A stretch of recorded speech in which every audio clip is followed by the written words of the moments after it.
Coming up next on the Jeff Crilley Show, you're going to meet a true entrepreneur in the world of healthcare, her incredible journey just ahead.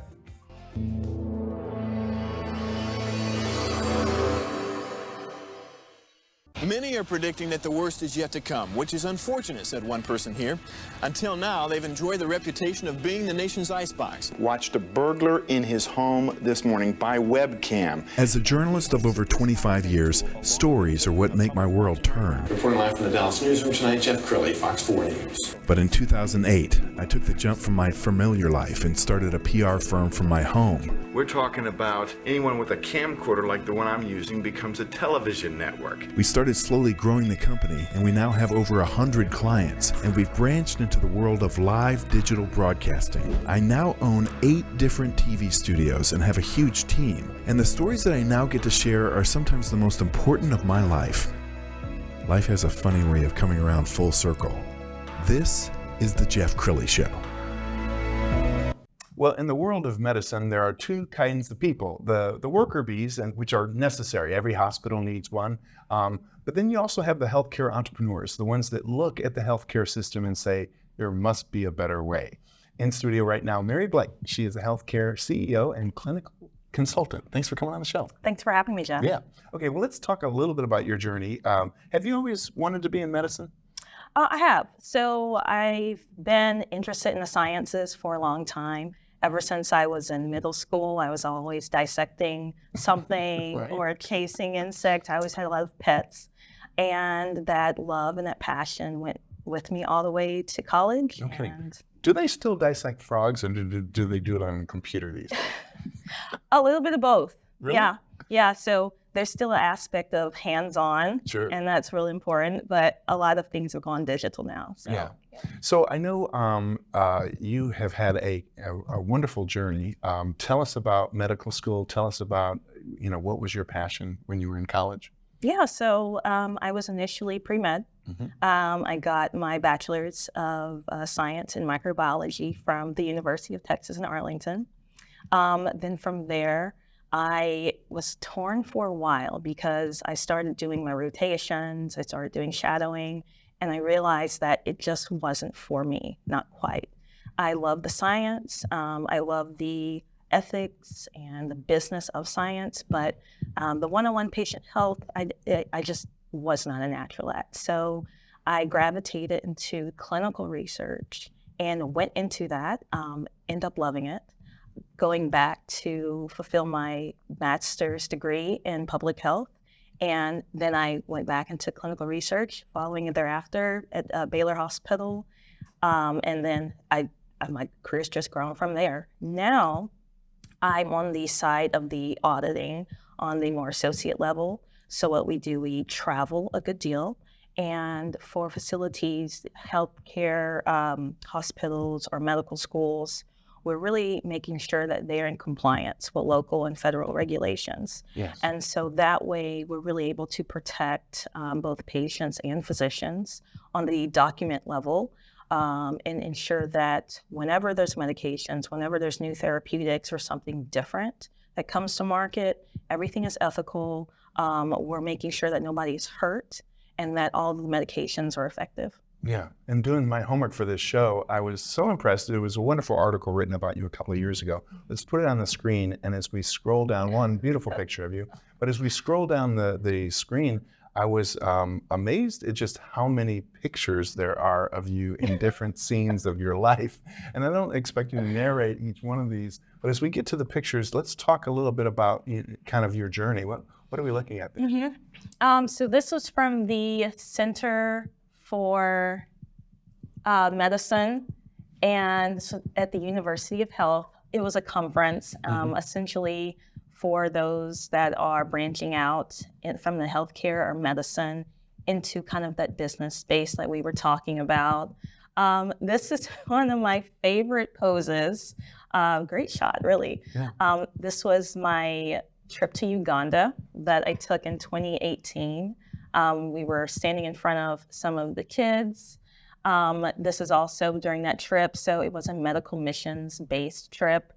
And the importance is really bringing medication and sanitation awareness to people. And then this is following the Texas STEM conference. And we spoke on the importance of healthcare as it relates to a family sector and overall health and wellness. Greg Abbott. And then this is our Governor Greg Abbott. So I mentioned that I got my undergraduate degree from the University of Texas at Arlington, and he is one of our distinguished alumni. He also attended and was a speaker. That's really cool. She's also a fashion plate. Look at that. You're rocking that outfit. Thank you.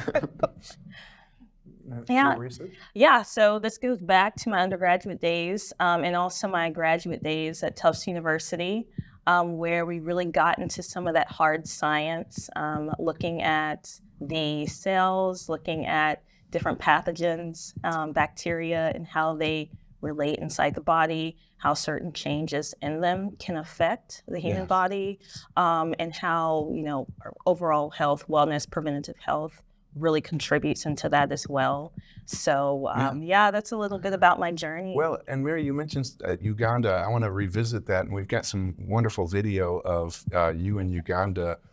Tell us how long the trip was. What was the experience like for you? Oh my goodness, life-changing. Life-changing. I would tell anybody, if you have not taken a trip abroad, and not just a tourist-based trip, like a lot of people go to Paris or they'll go to, a real nice place. Those are great, but to do something for people that have maybe never seen someone like you, have never interacted with someone like you, who don't even, know the basic necessities that we take for granted, like TV or electricity or running water. And they just get so excited because it's like you're an alien movie star, right? Because you're so foreign, but yet they want to know more. You were telling me a cute story about, I guess the surgical gloves that you guys wear. Tell that story. Yeah, so one of the funny stories, we wear the surgical gloves for sanitation and then kind of throw them out. Yeah. One of my colleagues that went with me came up with the idea. She blew up one of them up, just put a smiley face on it, gave it to one of the kids, and all of them surrounded it. They lost it. It was like a toy. And so they all wanted one. They all wanted a smiley face. They all wanted a balloon glove. Yeah. And for the rest of the trip, we see them all just waving these little blow it up. And it seems so silly to us. Yeah. But for them, it was really special. No, your eyes light up when you talk about it. Now, we should mention that she is something of an entrepreneur, and she's always creating and recreating herself. Let's talk a little bit about the app. So we're going to put this up on the screen. Tell us about the app. Yes. So in 2019, I founded my company, Blake Incorporated. Mm-hmm. And one thing that I wanted our focus to be on was overall health. And that includes physical, mental, financial, and lifestyle. Sure. One of the really big important things when it comes to lifestyle is just our social interaction and how important it is to have a social life. Sure. As it relates to, just being around other people. And for a long time, we've been cooped up and caught up into being at home, which there's nothing wrong with, but a lot of times you start to miss out on those interactions culturally, traditions, getting out. We just saw some footage of a whole different country. Sure. And so in creating the app, our initial premise was to give people a resource when they travel, a management tool, so that, number one, it takes out the frustration of planning so much, not knowing what to do. You're going somewhere to relax, but you're frustrated up until that point. So it gives you some budgeting tools so that you can take that with you. You've got packing tools, you've got tips when you're traveling, documents to take, checklists to do. And then we've got our user-to-user integration so that when you are traveling somewhere, you actually have the ability to communicate with other users, upload photos, and share advice one-on-one. Wow. Well, one of the coolest things is this is a prototype, and I want you to demonstrate it. Show it up on camera how it works. So this doubles as a water bottle, and then it has kind of a surprise inside. It's filled like Cracker Jacks. What? Okay, tell us what we're looking at. Yeah, so These are the earbuds? yeah, take one That's of those. really cool. So we kind of combine the idea of when you're traveling, two things you need are to hydrate yourself. Sure. You know, you want to make sure you've got water or your beverage of choice. And then all of us love some type of media entertainment, or whether you're listening to a podcast, whether you're listening to music. Now you have two in one. So you can just pop your earbud in your ear. You have your beverage and it self-charges. So when you're done, No you just kidding. put it back in, close the top. Absolutely brilliant. And that's a prototype. Do you did you have a copyright on that? You need to. Mark Cuban, if you're wanting. Call me. That's right. We do want to work with Mark Cuban. That's awesome. Okay, well, let's talk about the future. We've got about 2 or 3 minutes left. You're going for your doctoral. Tell us about that. Yeah, so one thing that I really want to be able to do when I'm in spaces, when I'm speaking, when I'm presenting, is to show a level of credibility, is to earn the respect of my colleagues, myself, and to really know what I'm talking about. Sure. So I am pursuing my doctoral degree in public health at the University of Alabama, Birmingham. Nice. One of my aspects with that is going to be to ultimately go into the political realm of public health. So anywhere from Health and Human Services, National Institute of Health, Center for Disease and Control, but I would really like to see people who have worked from the ground level up Yes. and can really contribute to those conversations and to policies that are going to help on the community level and national level. Outstanding. Okay, in the little time we have left, I want you to look right into the camera and talk to the young lady who is looking at you saying, I think I found my role model. Because you have really kind of conquered and you still are climbing mountains. Talk to that young lady watching. Well, first of all, thank Yeah, you. of That's course. really kind. You bet. Anyone who is an entrepreneur, I think they can attest to it's not always easy. You know, you do it anyway. You do it. You're frustrated. You do it if you're broke. You do it if you don't know the end goal. You do it if, you know, doors are closed in your face, and you find ways to create your own door and create your own path. And then as that happens, you become in alignment with other people, and then those doors start to open back up.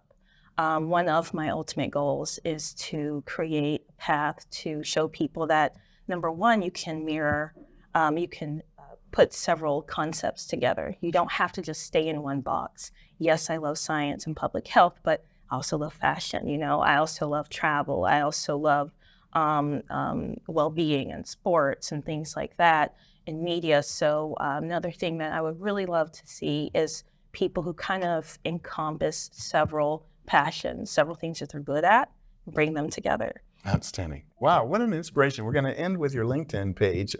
Mary Blake, you are just so impressive. Thank you so much for coming on the show and sharing your journey. Thank you for having me. You Thank bet. you for having me. That's it for now. We'll see you next time.